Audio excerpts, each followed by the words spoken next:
গাজীপুরে তারেক রহমান আরও একটি মামলায় খালাস। গাজীপুরে জয়দেবপুর থানা পুলিশের দায়ের করা একটি বিস্ফোরক মামলায় বিএনপির ভারপ্রাপ্ত চেয়ারম্যান তারেক রহমান সহ ৩২ জনকে অব্যাহতি দিয়েছেন আদালত। রোববার জেলা দায়রা জজ দ্বিতীয় আদালতে বিশেষ ট্রাইব্যুনাল ৩ গাজীপুরের বিচারক মোহাম্মদ বাহাউদ্দিন কাজী দীর্ঘ শুনানি শেষে এ আদেশ দেন।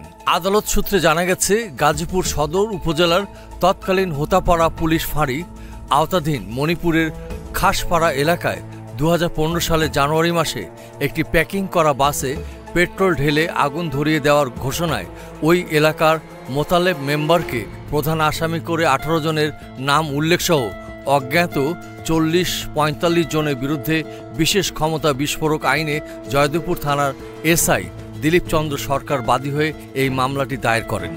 একই বছরে আগস্টে এসআই এমদাদুল হক তদন্ত করে বিএনপির ভারপ্রাপ্ত চেয়ারম্যান তারেক রহমান এবং সাবেক মেয়র ও প্রতিমন্ত্রী মৃত অধ্যাপক এম এ মান্নান পুত্র মঞ্জুরুল করিম রনিকে সংযুক্ত করে ৩২ জনের নামে আদালতে চার্জশিট দাখিল করলে আদালত তা গ্রহণ করেন।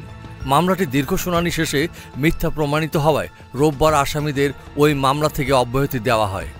আদালতে শুনানিকালে রাষ্ট্রপক্ষের কোনো আইনজীবী উপস্থিত ছিলেন না এবং বিবাদী পক্ষের আইনজীবী ছিলেন ডক্টর শহীদুজ্জামান, মেহেদি হাসান এলিস, আনোয়ার হোসেন, নাসির উদ্দিন, শফিকুল আলম, মিলুসহ বিপুল সংখ্যক আইনজীবী।